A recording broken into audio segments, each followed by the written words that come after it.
అధ్యక్ష ముఖ్యమంత్రి రేవంత్ రెడ్డి గారి సొంత నియోజకవర్గం కొడంగల్లో ప్రతిరోజు 2 బస్సులు అధ్యక్ష బొంబాయికి పోయేది. కొడంగల్లో, నారాయణపేటలో, మక్తల్లో ప్రతిరోజు 2 బస్సులు.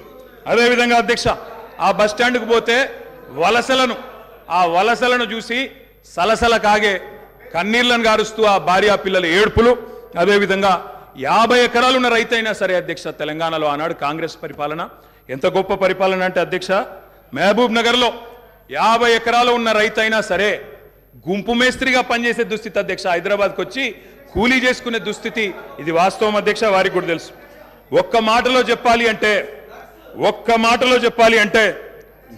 తప్పకుండా చెప్తాం, అన్ని చెప్తాం. గౌరవ అధ్యక్ష కేటీఆర్ గారు చెప్తా గౌరవ కేటీఆర్ గారు ఒక్క నిమిషం, డిప్యూటీ సీఎం గారు మాట్లాడతారు. ఒక్క నిమిషం. అధ్యక్ష, ప్రభుత్వం మారింది, ప్రజలు అత్యంత ప్రజాస్వామ్యయుతంగా తీర్పిచ్చారు. మేము చాలా విషయాల హృదయంతో ప్రభుత్వం తరఫు నుంచి చాలా స్పష్టంగా చెప్పాం. అత్యంత ప్రజాస్వామ్యయుతంగా సభను నడుపుకుందాం, ఉన్నటువంటి విషయాలపైన లోతుగా చర్చిద్దాం, నిర్మాణాత్మకమైనటువంటి సూచనలు మీరు ఏమిచ్చినా మేము తీసుకోవడానికి సిద్ధంగా ఉన్నామని చెప్తా ఉన్నాం. మొట్టమొదటి సమావేశం, మొట్టమొదటి రోజు వారు గవర్నర్ ప్రసంగం మీద ధన్యవాదాలు చెప్పే తీర్మానంలో కొంత పెద్ద మనసుతో ఈ ప్రభుత్వం చెప్పినటువంటి మాటలను స్వాగతిస్తున్నామనో లేకపోతే అదే రీతిలో మనం ముందుకు పోదామనో అలా చెప్పుకుంటూ సభ నడిపించడం కోసం ప్రయత్నం చేయాలి. కానీ మొదలుపెట్టమే వారు అసలు ఒక దాడి మొదలుపెట్టినట్టు మొదలు పెడితే ప్రభుత్వానికి తప్పనిసరి పరిస్థితుల్లో మీకు మేము అనుకున్నటువంటి ప్రజాస్వామ్యయుత సభ నడిపేదానికంటే మీకు సమాధానం చెప్పే కార్యక్రమంలో ఆ స్ఫూర్తి కూడా దెబ్బతినేటట్టుగా వారు మాట్లాడుతూ ఉన్నారు. అది కరెక్ట్ కాదు. దయచేసి మీరు ఏం చేశారనుకుంటున్నారో చెప్పండి, మేము ఏం చేయాలనుకుంటున్నారో చెప్పండి. దాని ద్వారా రాష్ట్రానికి ఏమైనా చేద్దామనేటువంటి ఆలోచన ఉండాలి తప్ప మీరున్న టైంలో గన్ సెంటర్లు ఉన్నాయి, మీరున్న టైంలో అసలు నీళ్ళు ఏడలేవండి. ఆర్డబ్ల్యూఎస్ పథకం ద్వారా మొత్తం రాష్ట్రంలో దాదాపు 70 నుంచి 80% నీళ్ళు ఇచ్చారు. మా ఆదిలాబాద్ నుంచి నేను ఖమ్మం వరకు చెప్తాను, నేను ప్రతి ఊరితో సహా లెక్కలతో సహా చెప్తాను. చివరి గోండుగూడెల్లో కూడా మీరు చెప్పినటువంటి ఆర్డబ్ల్యూఎస్ దాదాపు 43,000 కోట్ల రూపాయలతో ఖర్చు పెట్టారు. ఏడాది ఒక్క గ్రామంలో నీళ్ళు వస్తున్నాయండి. ఇప్పటికి కూడా ఐటీడీఏ నీళ్ళే తాగుతూ ఉన్నాం, వేసినటువంటి బోర్లు బావిలో నుంచే నీళ్ళు తాగుతున్నామని చెప్తా ఉన్నారు. మళ్ళీ అదేదో పెద్ద గొప్పగా చేసినట్టు చెప్తున్నారు. మీరు వచ్చిన తర్వాతనే నల్గొండలో నీళ్ళు వచ్చినాయి, అంతకుముందు నల్గొండలో నీళ్ళు రాలేదా? ఫ్లోరోసిస్ ఎరాడికేషన్ కాలేదా? మీరు వచ్చిన తర్వాత జరిగిందా? మీకంటే ముందే జరిగింది. మీరు ఇంకా కట్టినటువంటి ఆర్డబ్ల్యూఎస్ పథకం కింద కట్టినటువంటి సంస్థల్ని, వ్యవస్థల్ని, ఆస్తుల్ని అన్నింటినీ కూడా ధ్వంసం చేసి తాళాలు వేసి పనికి రాకుండా చేశారు. వాటి మీద కూడా లెక్కలతో మేము బయటకు తీస్తాం, రివ్యూ చేస్తాం. అధ్యక్ష, దయచేసి మీరు చెప్పండి. ఎస్, మీరు 10 ఏళ్ళు పాలన చేశారు, ప్రజలు తీర్పిచ్చారు. ఈ తీర్పిచ్చినటువంటి తీర్పు ద్వారా రేపొద్దున ఇంకా భవిష్యత్తులో ఈ రాష్ట్రాన్ని ఇంకా ఎంత ముందుకు తీసుకొని పోదాం. మీరు ఏదైనా ఉంటే నిర్మాణ సూచనలు చేయండి, మేము వినటానికి సిద్ధంగా ఉన్నాం, అమలు చేయడానికి కూడా సిద్ధంగా ఉన్నాం. Thank you. గౌరవ కేటీఆర్ గారు అధ్యక్ష సబ్జెక్టే మాట్లాడుతున్నా సార్. నేను ఆ గవర్నర్ ప్రసంగంలో ఏం చెప్పినా దానికే సమాధానం చెప్తున్నా. 10 ఏళ్ళు విధ్వంసం జరిగింది అన్నారు. మరి 10 ఏళ్ళ విధ్వంసం గురించి మాట్లాడితే 55 ఏళ్ళ విధ్వంసం గురించి మాట్లాడాలన్నా వద్దా? 55 ఏళ్ళు కాంగ్రెస్ పరిపాలనలో చేసిన జీవన విధ్వంసం చెప్పాలి. ఇప్పుడు గౌరవ సభ్యులు రామ్మోహన్ రెడ్డి గారు మాట్లాడుతూ రాజశేఖర రెడ్డి గారి పేరు తీసుకున్నారు, గత ముఖ్యమంత్రుల పేర్లు తీసుకున్నారు. పొన్నం ప్రభాకర్ గారేమో ఆంధ్రప్రదేశ్ చరిత్ర మాట్లాడొద్దంటారు. మరి రామ్మోహన్ రెడ్డి గారేమో గతంలో ఉన్న ఆంధ్ర ముఖ్యమంత్రుల పేర్లు తీసుకున్నారు. పేర్లు తీసుకున్నప్పుడు చెప్పకపోతే ఎట్లా అధ్యక్ష? వాస్తవాలు చెప్పాలి, చరిత్ర చెప్పాలి, అద్దం చూపెట్టాలి కదా సార్. 55 ఏళ్ళు పరిపాలించే అవకాశం ఇచ్చినప్పుడు సాగునీరు ఇవ్వలేని అసమర్థులు, తాగునీరు ఇవ్వలేని అసమర్థులు, కరెంట్ ఇవ్వలేని అసమర్థులు, వాళ్ళ అసమర్థత గురించి చెప్తే ఉలికిపడ్డం ఎందుకు అధ్యక్ష? ఇంకొక మాట కూడా నేను విజ్ఞప్తి చేస్తా ఉన్నాను. ఇది మొదటి రోజు అధ్యక్ష. మొదటి రోజే ఇంత ఉలికిపడితే ఎట్లా అధ్యక్ష? మొదటి రోజు ఇంత భయపడితే ఎట్లా? ఒక్కొక్క మంత్రి గారు లేసి అప్పుడే ఉలికిపడి మాట్లాడుతున్నారు. అంత భయం ఎందుకు సార్? అధ్యక్ష, నిర్మాణాత్మక సూచనలు చేయాలన్నారు భట్టి గారు, వి వెల్కమ్ ఇట్. కానీ మీరు నిర్మాణాత్మకమైన గవర్నర్ ప్రసంగం ఉంటే, విధ్వంసంగా ఉండకపోతే, వాస్తవాలు చెప్తే మేము కూడా వాస్తవాలు చెప్పేటోళ్ళం.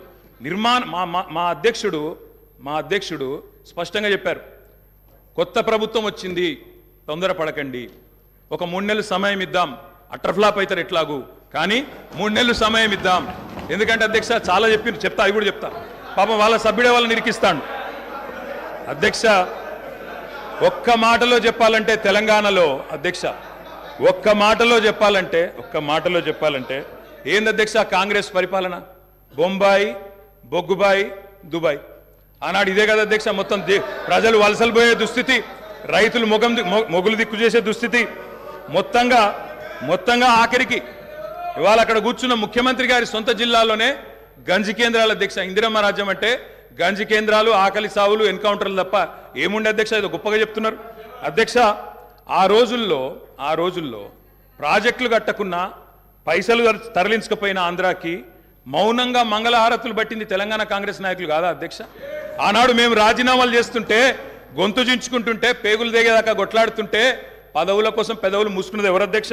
ఇలా బాగా మాట్లాడుతున్నారు అధ్యక్ష. ఇంకొక మాట చెప్తా ఉన్నా. ఇదే శాసనసభ అధ్యక్ష తెలంగాణ పదం నిషేధిస్తే ఒక్క కాంగ్రెస్ నాయకుడు మాట్లాడిండా అధ్యక్ష?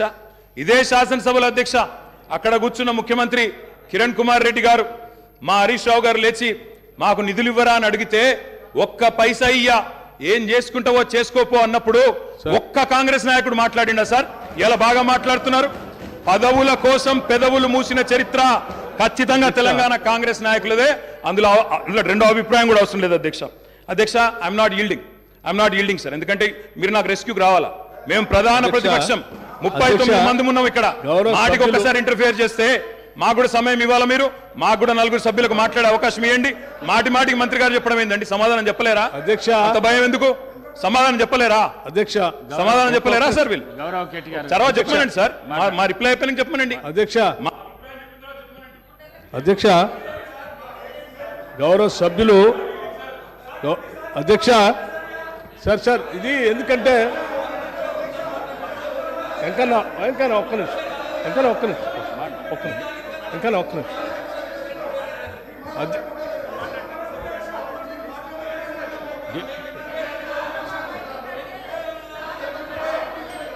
అధ్యక్ష స్పీకర్ సార్ గౌరవ్ కేటీఆర్ గారు, బ్రదర్ ప్లీజ్, నేనేం మిమ్మల్ని క్రిటిసైజ్ చేయట్లేదు. కూర్చో, ఒక్కడే నిమిషం. I'm trying to advise you. Please I'm trying to advise you. Please, నేనేం మిమ్మల్ని క్రిటిసైజ్ చేయట్లేదు. దయచేసి ఒక్క నిమిషం.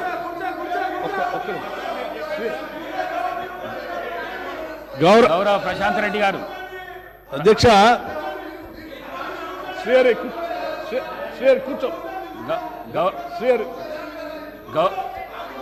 అధ్యక్ష. ఒకటే నిమిషం అధ్యక్ష. గౌరవ శాసనసభ్యులు సీనియర్ శాసనసభ్యులే, వారు బాగా తెలుసు సభా వ్యవహారాలు కూడా. మనం గతంలో కూడా ఈ విషయాన్ని చర్చించాము అధ్యక్ష. గత 55 ఏళ్ళలో మీరు ఏం చేశారు అని పదే మాట్లాడుతూ ఉన్నారు. ఇంతలో కూడా మాట్లాడారు.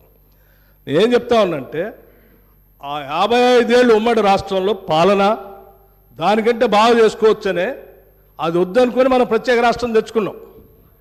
మనం రిలేటివిటీ ఎప్పటి నుంచి తీసుకుంటామంటే 2014 నుంచే తీసుకుంటాం. కూర్చోండి. ఒక నిమిషం చెప్పండి. ఒక్క